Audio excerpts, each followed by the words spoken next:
Hi, I'm Conrad Marshall, and from the Sydney Morning Herald and The Age, welcome to Good Weekend Talks, a magazine for your ears featuring in-depth conversations with fascinating people from sport and politics, science and culture, business and beyond. Every week you can download new episodes in which top journalists from across our newsrooms talk to compelling people about the definitive stories of the day. In this episode, we talk to Elizabeth Gilbert. Her memoir, Eat, Pray, Love, sold millions, became a hit movie starring Julia Roberts, and encouraged readers to embark on their own spiritual journeys. But for the author, it was the death of her new partner many years later that actually helped her find what she was looking for. That's all detailed in excruciating fashion in her latest book, All the Way to the River, a difficult and confessional memoir about addiction and loss. Gilbert is the subject of our cover story this week, Love Addict, and our podcast today is an edited extract of the long-form interview she did for that piece with freelance journalist David Laser. Hello, Elizabeth Gilbert. Welcome to Good Weekend Talks. Thank you so much for joining us here in Sydney today, Sydney and Melbourne. Look, I feel like there's so many things we could talk about here today. And when I was preparing this interview, I was thinking, well, what should be our jumping off point? Because really we could talk about writing and creativity and marriage and commitment and love and loss and regret, and more. But we're actually here principally to talk about your latest book, All the Way to the River, which I have to say is one of the most heart-thumping confessional memoirs I've ever read. I think it's a beautifully written book, but it's also it's difficult at times. And one of the things that you say is that this was your best effort to tell the truth about what happened between you and Raya Elias. I hope I've pronounced that correctly, Raya Elias. Yeah. So maybe we could start there. Who was Raya Elias and what happened between you? Now, I know you could talk forever with that kind of opening question, but just give us a brief picture if you could. No big deal. I'll just summarize my memoir in a couple sentences. So also thank you for having me on. And it's a pleasure to get to talk about the book. I haven't talked about it very much yet. So it's I don't have canned answers yet. Good. And I think good. Good. So I'll be thinking of answers as you think of questions. So Raya Elias was somebody who I knew for 20 years. We started off, she was my hairdresser, and we were sort of client and professional. And then over time, we became friends. And then over time, we became social friends. And then over more time, we became really good friends, and then neighbors, and then best friends. And then she became something that I no longer could figure out what to call, other than to say that she was my person, my favorite person and my anchor. And that was both really beautiful and also extremely confusing, because I was married to a man who I loved very much. And Raya was gay and I'm not really. And, I didn't know what to do with the fact that as the years went by, I loved her and needed her more and more. And of course, sorry to interrupt there, but the man you loved was the man we all met, in a way, in a fictitious way through Eat, Pray, Love, with the name Felipe. And that's who you had married in around 2007, 2008? No, earlier than, was it 2007? I think is when we actually got married, but we've been together since 2004. Yeah. And it was a very peaceful and stable and beautiful life. And actually, the three of us were all best friends, and I just tucked those feelings away and decided they never needed to be known by anybody. Not least of all me. And I sort of compartmentalized it into a safe space. And then in 2016, Raya was diagnosed with terminal pancreatic and liver cancer and told that she had 6 months to live. And at that point, it was no longer possible for me to anymore be able to hide or even want to hide the true feelings that I had for her. And it just became untenable to not be her partner at that point. The thought of her going to her death, never knowing how much I loved her, and also the thought of her going to her death without me being able to be there, and to be the person at her side through that, as she walked, in her own words, all the way to the river, was just impossible. And so, in very short order, suddenly life went from seemingly not very dramatic to extremely dramatic. Within the matter of weeks, it was, I'm leaving my marriage. I have to go be with her, and we will spend the last months of her life together. And what happened is that we had a few really incredible, romantic, beautiful months, and then a lot of horrible months. Yep. Not only because of the terminal cancer, but also Raya, who was an addict in recovery, a speedball, heroin, and cocaine addict with years of recovery behind her, relapsed during her time of cancer to go back to being just as serious an addict as she had been when she was living on the streets, shooting heroin and cocaine in the 80s and 90s. And that wasn't what anybody had expected. And so the story took another turn.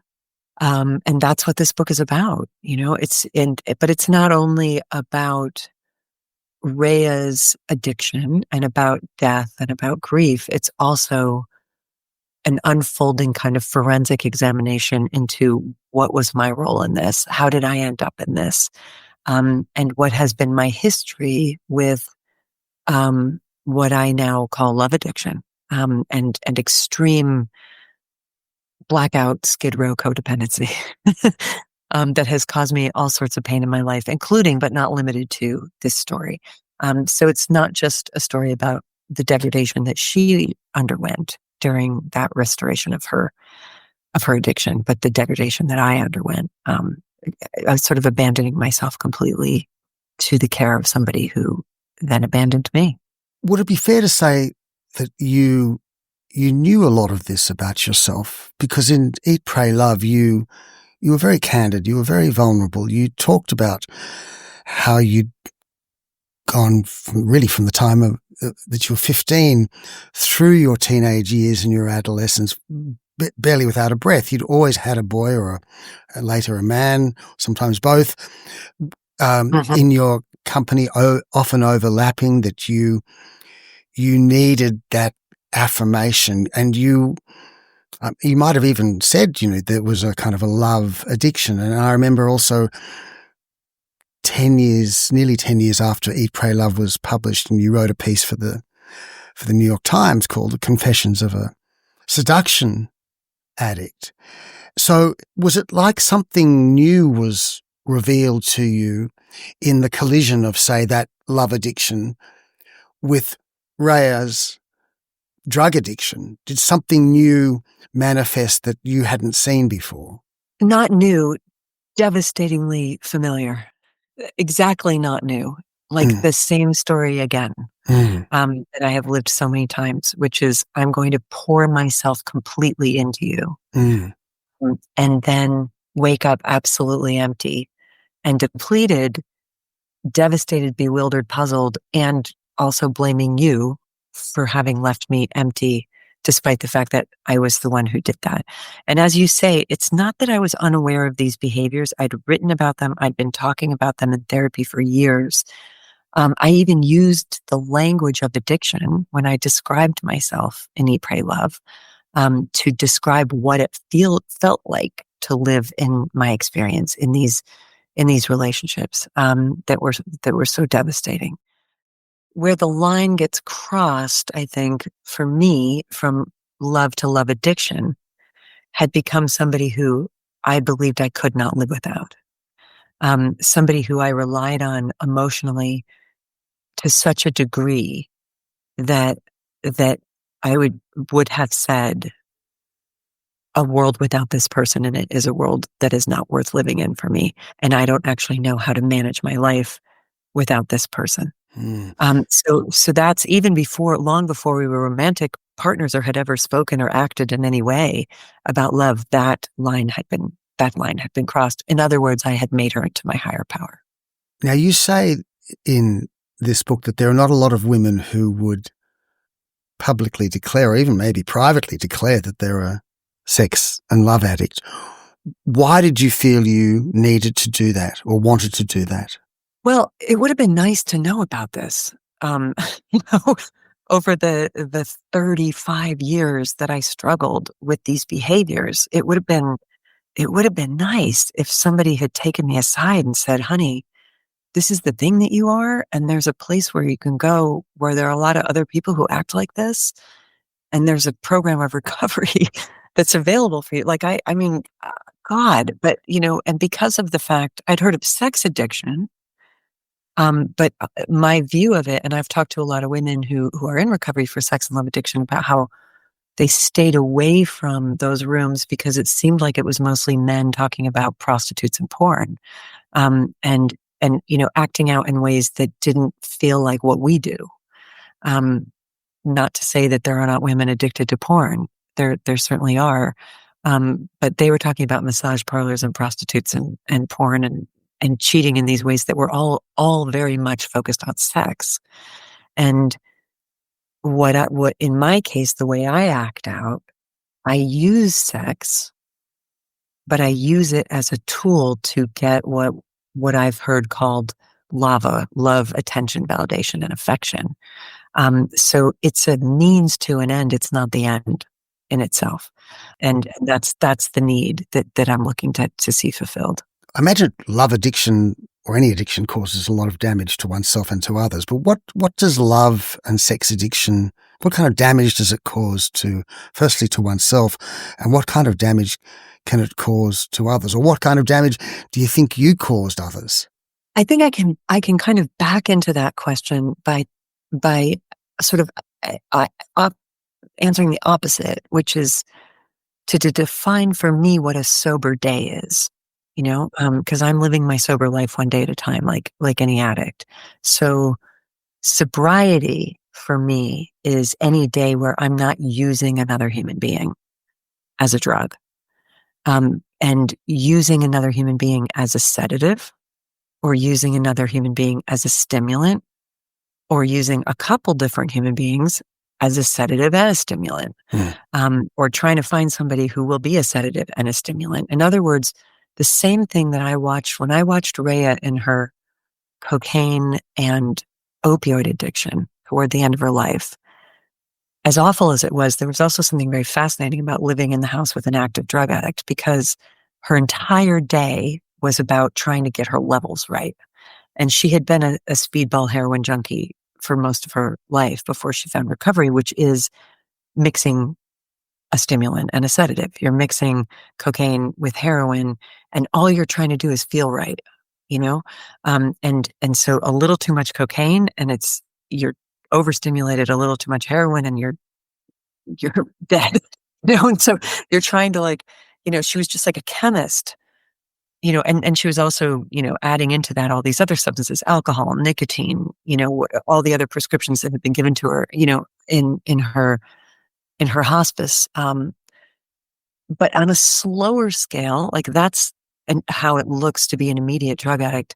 For a love addict, that's happening over the course of years, where I'm just trying to find the exact right person who's going to be able to externally change, act in a way externally so that my internal emotional scale finally feels okay, because it never did. It never did. And so if you can deliver unto me whatever it is, either excitement, drama, romance, security, some sort of a combination of both, maybe I'll be able to have a good day, right? That's how I use people. And the reason that it's so hurtful, it's degrading to me, because it, like all addicts, I give my power away to that substance, and I'll do anything to get it. So I'll do lots of degrading and unwise things. But it's also tremendously harmful to the person who's being used, and used perhaps under the guise of what might feel like love, or what might look like love, but is actually based in a deep dependency where I'm going to ask you to meet my needs for me because I don't know how to do that for myself. And maybe don't even believe that I can. I'm tempted to ask you, but isn't that just two soulmates meeting? Can't it be that? You feel soothed by someone, you feel stimulated by someone, you feel excited in their presence, you're brought alive by that particular person, they become a fixture in one's life? Or are you saying that this is just an exaggerated version of who we all are capable of being? I would say the difference between what you're describing and what I have done is the difference between having a nice glass of white wine on a summer's evening and going on a bender where 3 days later you wake up in Las Vegas and all your money is gone and you don't know how you got there. Right. So that's the difference. It's a difference between being able to maintain your dignity, maintain honesty, integrity, and respect versus losing all of that. Losing all of that and making a bunch of decisions that you might not make if your dependency needs were not quite so extreme.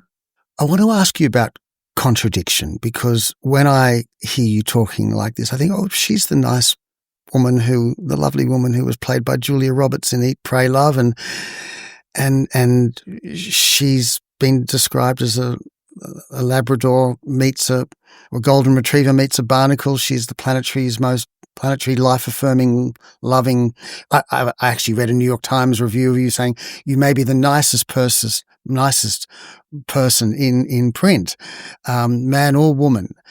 And it's the same with Raya. Like, she was all of those things you've described, but she was an extraordinary musician as well, and she was one of the boldest, most courageous people. And the more I read the book and the more I've read about you, it seems like that's what you do for us as your reader. You help us make peace with our contradictions, or you help us integrate our contradictions in some sort of way. I'm reminded of the famous Walt Whitman quote, do I contradict myself? Well, very well, I do contradict myself. I contain multitudes. Is that something that you sit with a lot? Yeah. And another word for that is paradox. And whenever I'm in the presence of paradox, I feel like I'm in the presence of the divine. Like, if I can expand my heart and my mind enough to like build a big enough arena of consciousness to be able to accept and contain my own paradoxes and the paradoxes and contradictions of others, suddenly there's a lot of room, I feel like God's in there, because so much of this whole entire life is paradox anyway, like, it's beautiful and it's terrible. And, we're mortal and we're immortal, and we're, like, wherever those paradoxes occur, I feel like mystery occurs. But I got teary-eyed as you asked that question, because I was just working with with an addict today as a sponsor, and we're reading from the big book of Alcoholics Anonymous, which is the beautiful central text that still, despite its creaky old 1930s language, gets it, like really gets what addiction is. And one of the lines in the book was a doctor saying about one of the addicts who eventually got sober in AA. He said, if you had come to my hospital, he worked at a sanatorium in New York, and he said, if you had come to my hospital in the condition that you used to be in, I would have turned you away. It's not just that addicts like you are hopeless. People like you are too heartbreaking. That was the word that he used. And I got emotional, teary-eyed when I read it today with my sponsee, and I get teary-eyed thinking about how heartbreaking these contradictions are. And anybody who's ever been in the grip of addiction or has loved somebody, which includes almost all of us, who has either, hardly anyone's going to get through this life without being impacted by addiction of their own or someone else's. It's heartbreaking. And it's heartbreaking because of just exactly what you said. How is it possible that this wonderful, wonderful person with all these incredible qualities is also this person who is lying and leading a double life and, Raya used We're to say to talking me, about Raya now, not you. no, me too. You too. Yeah, absolutely. Absolutely. Running secret programs kind of behind the scenes, like that's what addicts do. There's a line I quote in the book from Garcia Marquez that says, every man has a public life, a private life, and a secret life. And I remember a dear wise friend of mine, when I quoted that to him, saying, yes, because for a lot of us, if people found out about our secret life, it would destroy both our public life and our private life. Private life being your friends and family, public life being yourself out in the world, secret life being that little thing you do that you sure don't want anyone to know that you do. And that's where addiction quietly And, flourishes. and that's where addiction, like a mold or a virus, just loves that darkness and loves that secrecy. And is doing push-ups in there, getting stronger by the day while you're out there presenting as though you're something else. And that's why it's so heartbreaking. And you're powerless over it. You're powerless over it. But the idea of contradiction, you don't have to be an addict to be riven with contradictions, because we all are. And I think that's one of the things that you do, is you articulate your own contradictions. And in this case, Raya's. But you also allow us to sort of feel a little better about our contradictions, because often we get shamed for the contradictions that we have. And I think there's a passage of writing, I don't know where it came from, but these are your words: the most peaceful people that I know and the most wise people that I know are the ones that have created enough internal space to be able to allow all the parts of themselves to coexist despite the contradictions. Yeah. So you don't need to be an addict for that. That's just all of us. Oh, no, you sure don't. Those are, that's that arena of acceptance that I was speaking about. And I feel that for me, the quickest way for me to be able to access that much spaciousness is just exactly what you've pointed out, which is, this is our shared human experience. This is our shared human experience, is that it's very difficult to be here in Earth School. It's very difficult to be a soul incarnated in a meat body of a giant ape. It's very difficult it's weird. It's profoundly weird. It's like, it's difficult to be dropped into a particular time and space, into a particular family, and be like, who are these people? This is my family. A particular culture, to try to manage your urges against the parts of you that want to be restrained. It's not, nobody passes through the experience of human life and says, that was a breeze. No one gets off unscathed. Nobody. I don't care how much privilege you hold or how good you might appear to be handling it or doing it. Nobody moves through this plane without having to experience those contradictions and that suffering and that shame. And when I think of it that way, it opens up my heart to myself. Like I just become another bozo on the bus, just trying to do my best in a place that's on a planet that's hard to live on, in a body that's hard to live on, in a mind that's hard to manage. So yes, I have a line in the book where I say that perhaps an addict is just an extreme version of all of us. Yes. And my hope for people reading the book is that indeed they come away with a greater sense of self-compassion for how difficult the journey can be. I mean, you say more than that, actually. It's actually quite lovely what you say, that we're all just trying to survive our minds, our histories, our dilemmas, our destinies, our days. And it reminded me when I read that of one of my favourite Irish poets, the late John O'Donoghue. And I love him. And he said, it's just so strange being here. The weirdest thing in the universe. It's so weird. And we keep looking for other things out there like this and can't find one yet. Like, not only is it profoundly weird to be here, but we're kind of here. We're kind of looking like, for the minute, like the only place where this is happening. And that's why I refer to Earth as Earth School, like, and the way that I like to imagine it. And of course, this is just my imagination, but that it's a school for souls. We choose to come here and to incarnate so that we can have these profound experiences of learning. And of course, there's no faster way to learn than through immediate, devastating, abject failure. I mean, Well, that is the greatest teacher if you use it as such. that's why I loved. I went to your Big Magic workshop in Sydney late last year. I was one of about 5 men in a room in a town hall of about 2,000 women, and you quoted Mark Twain. Great quote about, if you pick up a cat by the tail, that's probably the only way you're going to learn that lesson about not picking a cat up by the tail.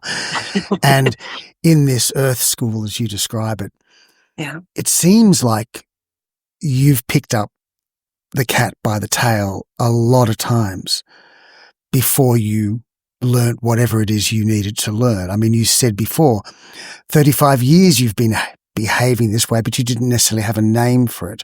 But you kept making the same mistake. You kept picking up the cat by the tail. Is that what we do?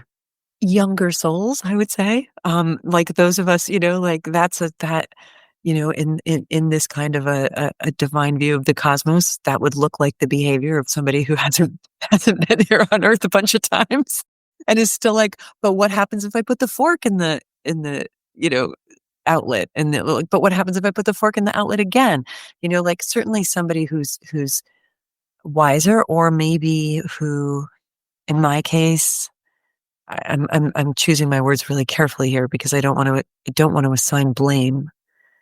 There are certain kinds of trauma that I think interrupt our clear thinking and certainly lead people into compulsive behaviors that continue to harm them. So maybe somebody who didn't have those particular traumas might not have to act out the way that I apparently have had to act out. I don't know. And there's a level at which it doesn't really matter. There's a line I love in 12-Step Recovery that says, discovery is not recovery, which means you can learn everything you want about this stuff, but that's not going to recover you from it. And I mean, I wrote an entire book about marriage, and I thought that made me divorce proof. I mean, I wrote that book so that I would be divorce proof. I was like, I'm not getting another divorce. I'm not having another relationship breakup. You're talking about committed. Yeah. And I spent like 3 years basically studying enough I could have earned a master's degree, in maybe even a doctorate in the history of marriage, the psychology of marriage, the sociology of marriage, the statistics about marriage. I was like, I'm going to arm myself because I got married so casually when I was 24 and so in such a devastatingly unthought through way. And I'm like, I'm going to do the opposite of that this time. And I'm going to just become a scholar of this. And knowledge is power. And in many regards it is, but in the nature of addiction, it doesn't arm you against your addiction. It doesn't arm you against these compulsive behaviors that come up from these shadowy places in you that before you know it, it's engulfed you again. I've got friends who are recovered drug and alcohol addicts who are like, oh, they had to wake up. They had to wake up in the back of an ambulance having flatlined like 9 or 10 or 15 or 26 times, before they were finally like, maybe I'm at my rock bottom. Maybe I've picked this cat up by the tail, and those people who love them observe that behavior, and it looks like insanity because it is. Maybe they thought that if you pick up a Siamese cat, I think you said this, it might be different. Yeah. Maybe if I pick up like a kitten, maybe if I pick up one of those cats with a very short tail, maybe if I pick up a cat who's heavily sedated, maybe if I pick up maybe if I go to veterinary school and learn about cats, but the same thing just keeps happening.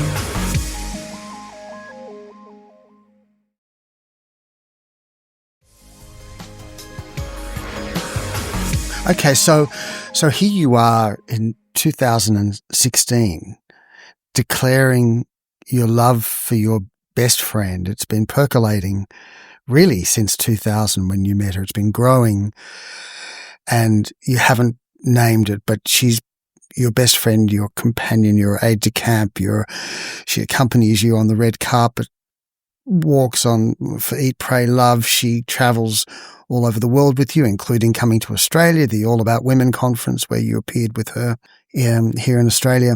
And you both declare your love to each other, and you end up in this relationship, which at first is wondrous. It's joy. I mean, it's informed, of course, by the diagnosis of a terminal illness, and she's given 6 months to live. But am I right in saying the first few months were joyful, joyous, and celebratory of life and love? When and how did it turn dark?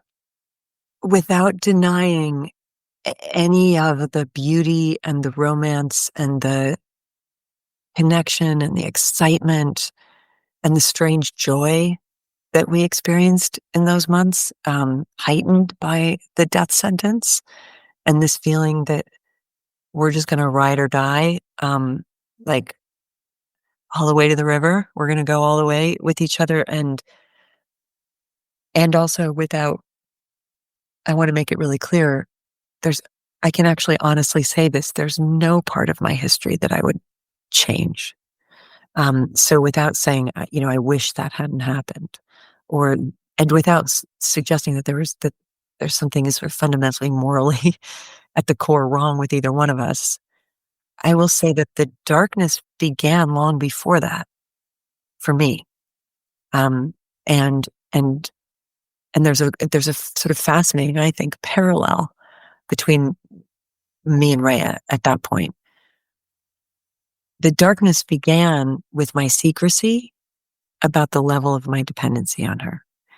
And it began with, and I say this in a very loving way toward myself, the tremendous bribes that I was, what do you do with a bribe? That I was offering to her as a means of keeping her near. I put her up in a beautiful home. And this is when we were friends.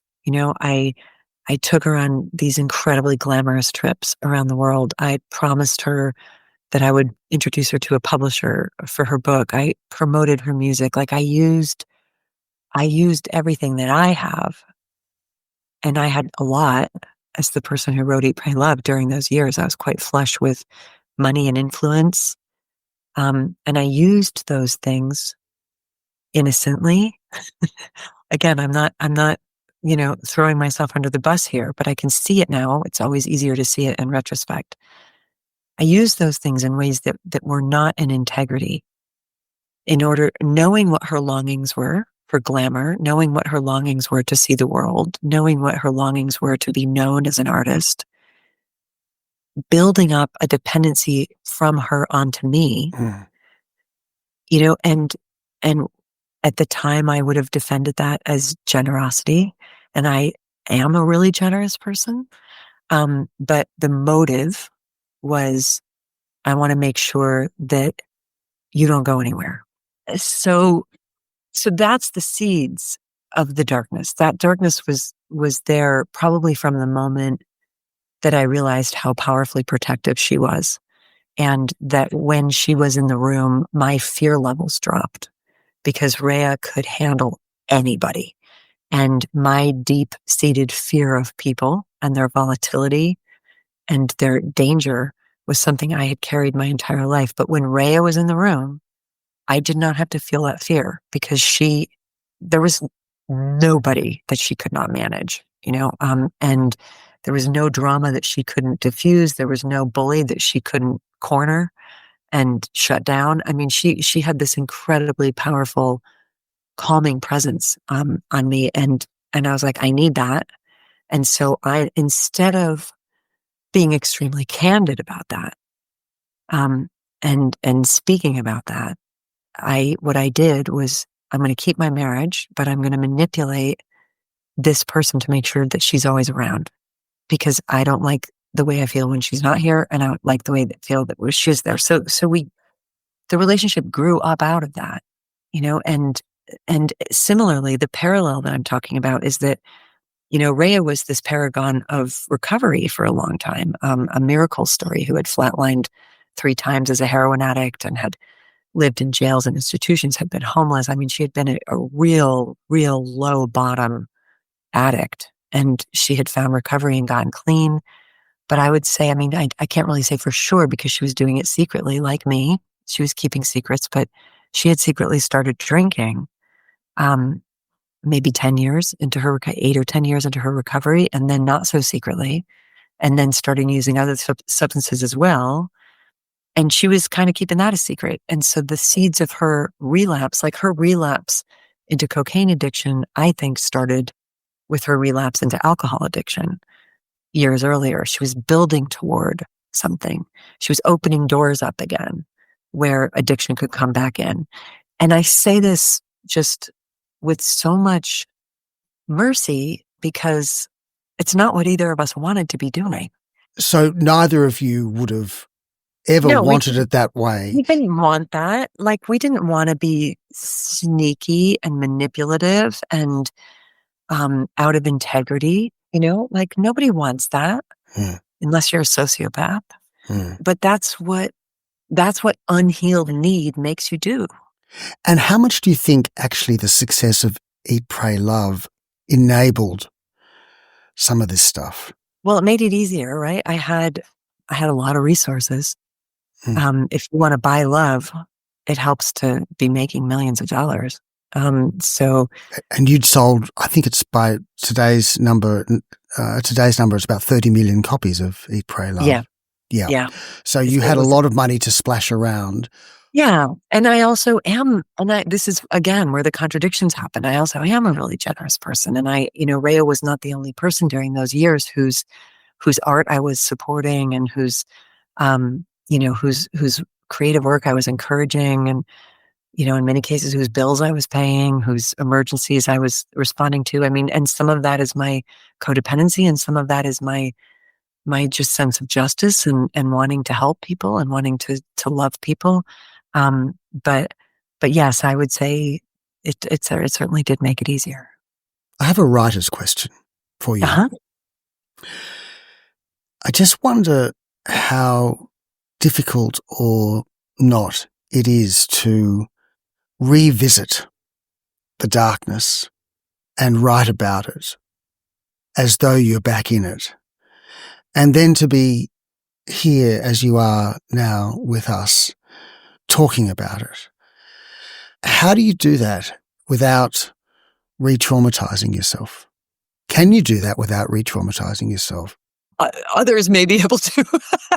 But it's, I didn't want to write this book. I mean, Raya had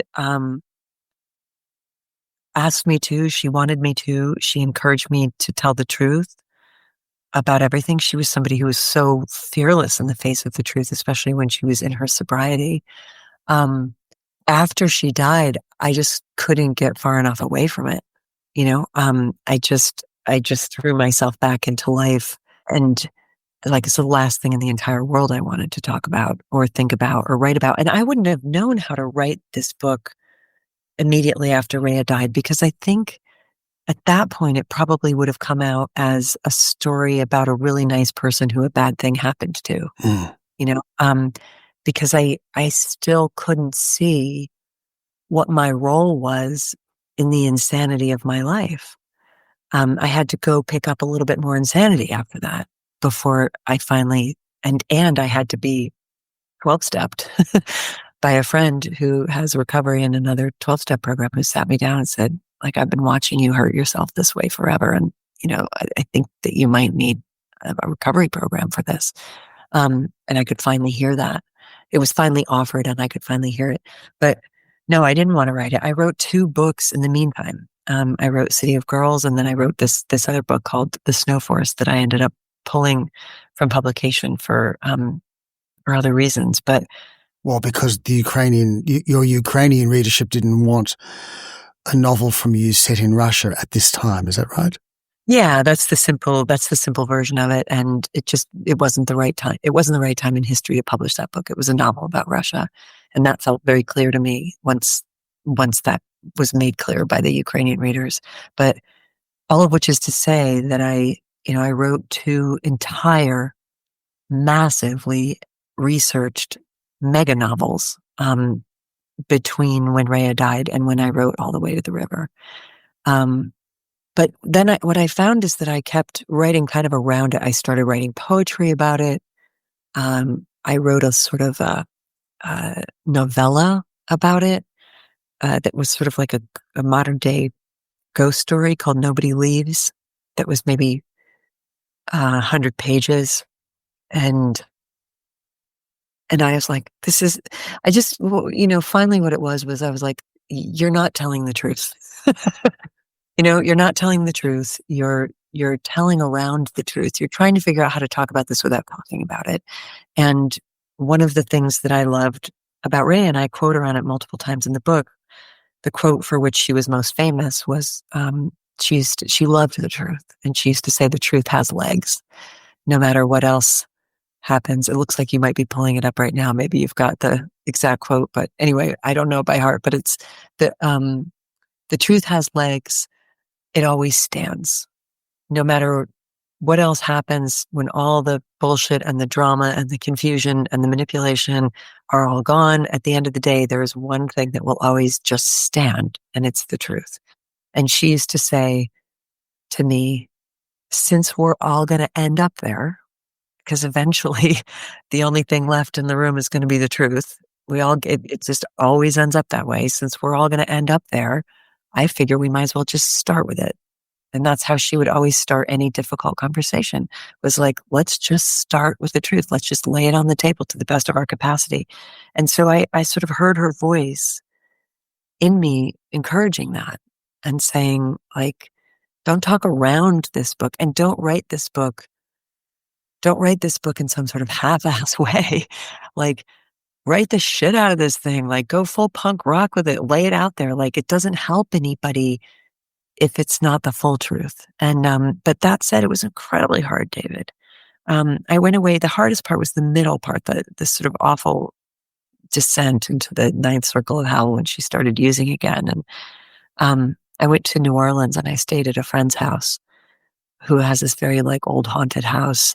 And I went there in the winter and just stayed there in the pouring rain. And for about 3 weeks worked on that middle section and just cried and took like 4 baths a day and went for walks in the rain and then came back at it. And every morning I have a very deep meaning, long lasting spiritual practice where every morning I pray and I download messages from my higher power about what I'm supposed to be doing. And I kept asking if I could get out of this.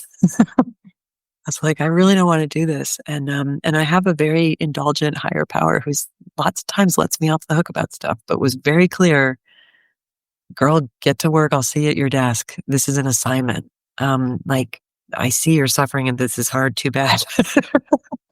I need you to write this, and I need you to write this very honestly. And I felt that to be true. And I feel that it's an act of service, that the writing of this book, more than anything I've ever written, is ultimately an act of loving service.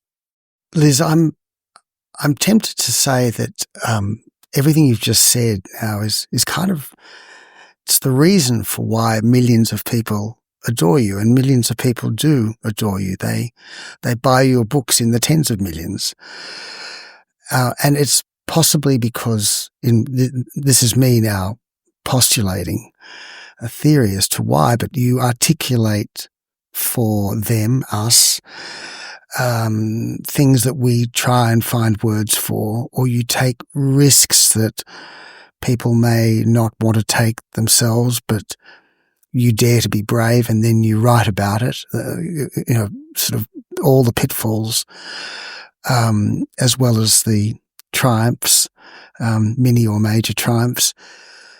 But I'm wondering why you think you wake up every day as Elizabeth Gilbert and you've got this global following. Why do you think you're so adored? Well, I think something happened with Eat, Pray, Love, because it wasn't like that before. I mean, Eat, Pray, Love was my 4th book. Yeah.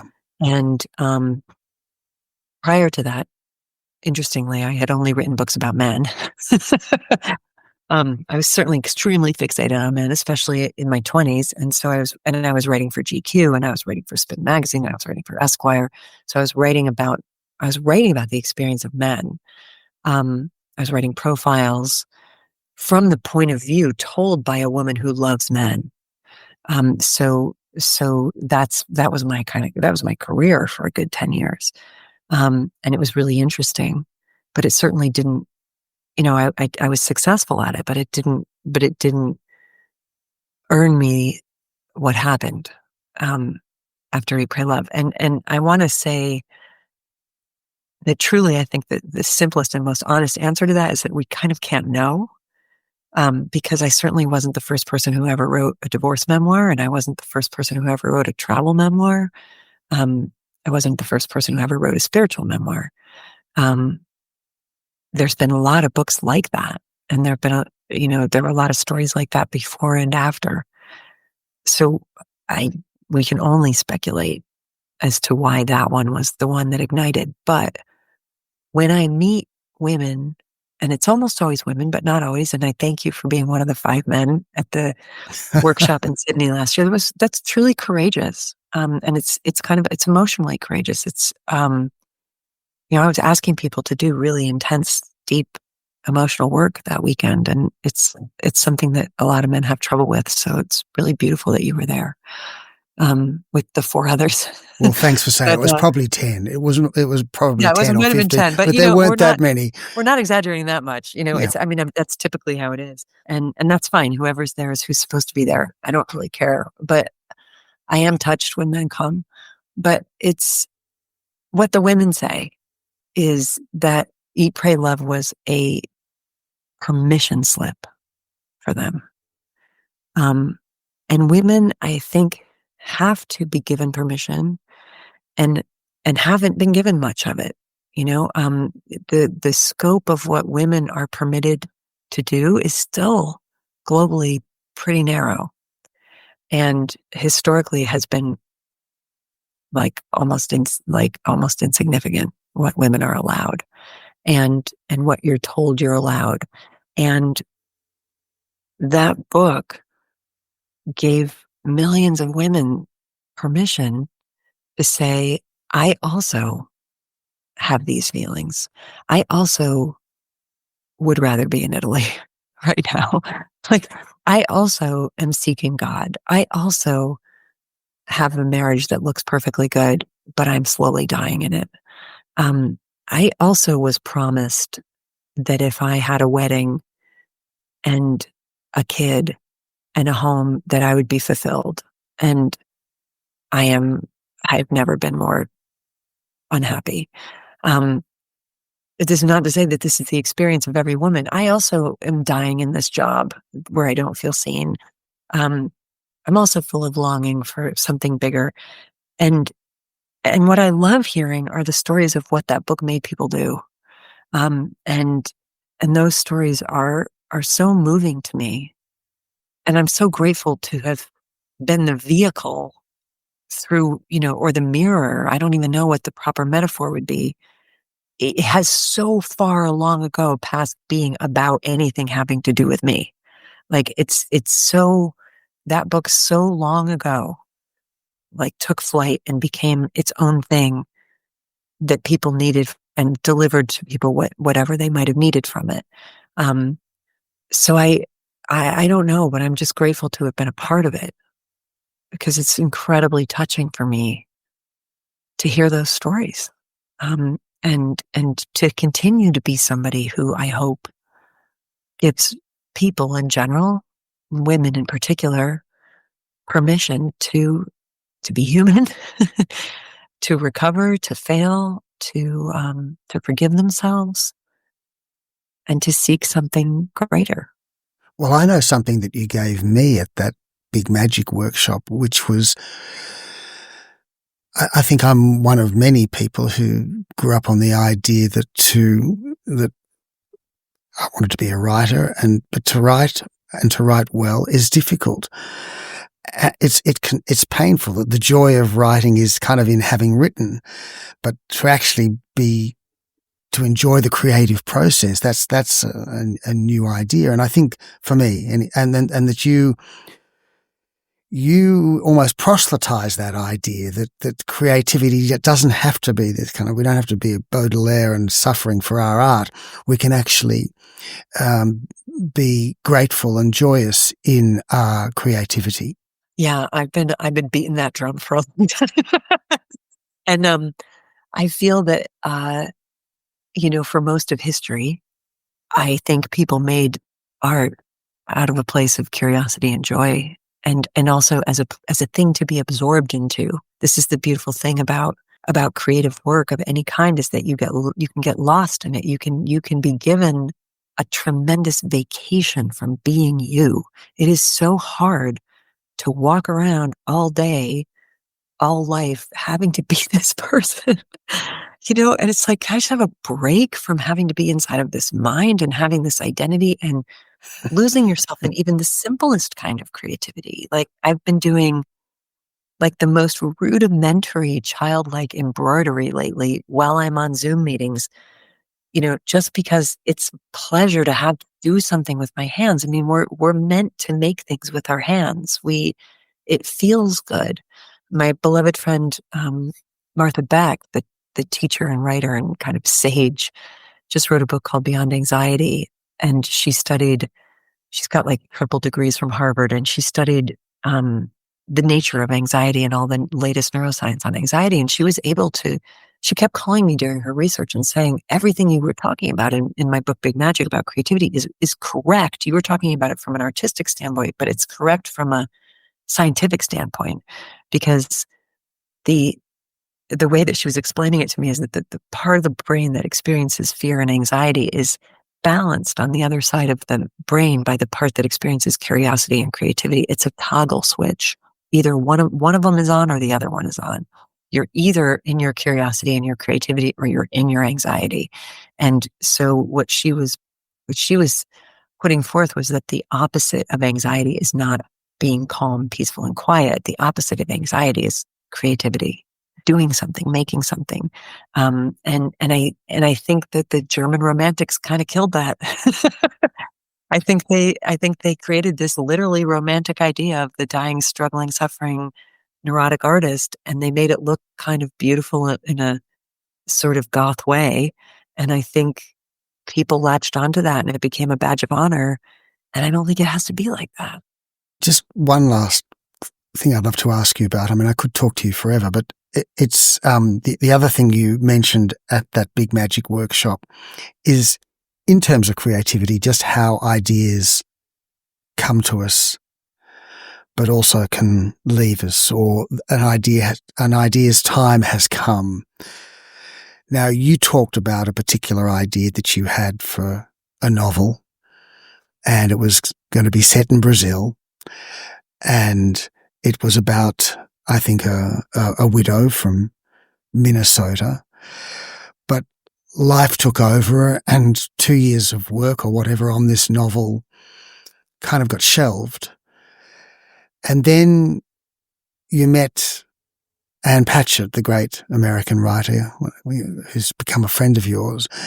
Just tell us what happened there in terms of what can happen to an idea, and kind of the idea of the magic of how ideas are almost, it felt like the way you described it, they're almost entities. They're there for us to seize. And if we don't seize them, somebody else will seize them. 100%. And I don't mean that to be threatening, because people already have a lot of anxiety about creativity. Actually, it should be reassuring. There's a lot more of them, right? I think they feel like, the way I have always experienced creative ideas is that they are, as you say, entities is the perfect word for it. They have spirit, they have will, they have desire, they want to be made manifest, and they circle the world looking for human collaborators, because we are pretty good at making stuff when we're inspired. And we're the only species that does it. I mean, there's some weaver birds, and you can find slight traces of artistic tendencies, but for the most part, to the extreme that we do it.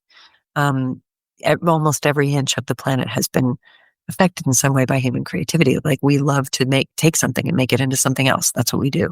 And we love to take ideas and run with them. And so anyway, I had this idea for a book that was going to be set in Brazil. It was a novel.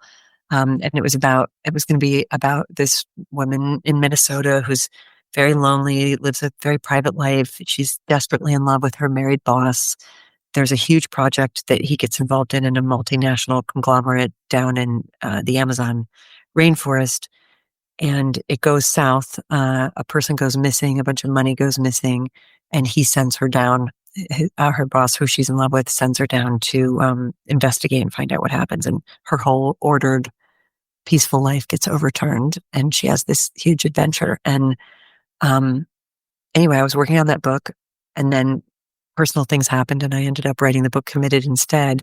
Came back to work on it, felt like it was like the life was out of it, couldn't kind of get the energy field around it anymore. And around that same time, I met the writer Ann Patchett at an event, and we just instantly sparked and fell in love with each other. And after she spoke, she was so electrifying. When she spoke, I went up to her and I said, I just love you. And she grabbed me and kissed me on the lips, which is not very Ann Patchett, and said, and I love you, Liz Gilbert. And we became pen pals and started exchanging stories. And about a year after that, she started mentioning that she was working on a new novel.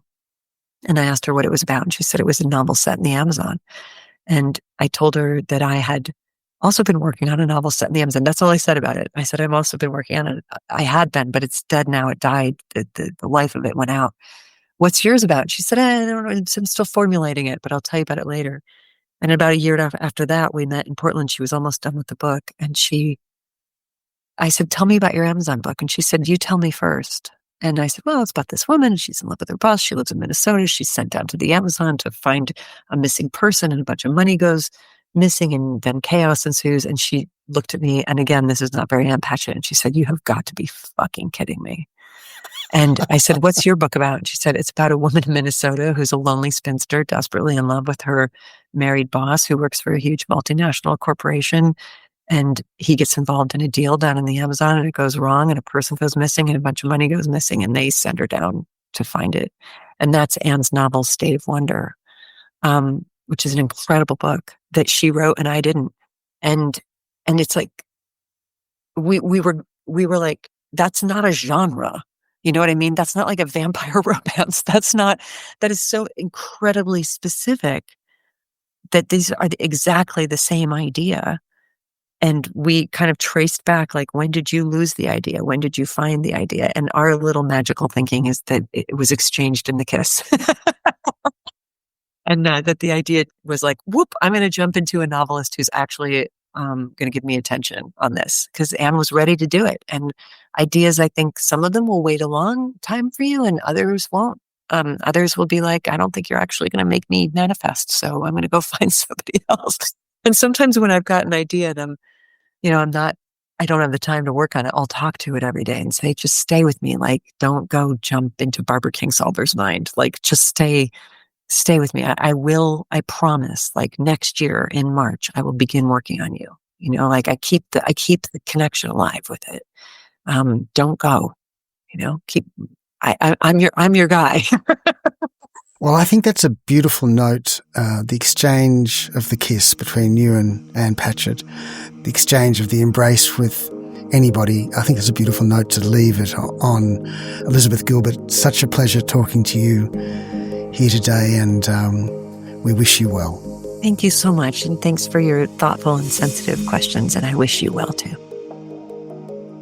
That was Eat, Pray, Love author Elizabeth Gilbert in conversation with journalist David Laser on the latest Good Weekend Talks. If you enjoyed this episode, please remember to subscribe, rate and comment wherever you get your podcasts, and keep tuning in for more compelling conversations. Coming soon, we talk to Australian artist Ken Doan, who's 85 years old but still going strong, in conversation with Sydney Morning Herald arts editor Nick Galvin. Good Weekend Talks is brought to you by the Sydney Morning Herald and The Age, proud newsrooms powered by subscriptions. To support independent journalism, search Subscribe Sydney Morning Herald or The Age. This episode of Good Weekend Talks is produced by Conrad Marshall and edited by Tim Mumry. Our executive producer is Tammy Mills, Tom McKendrick is head of audio, and Melissa Stevens is the editor of Good Weekend.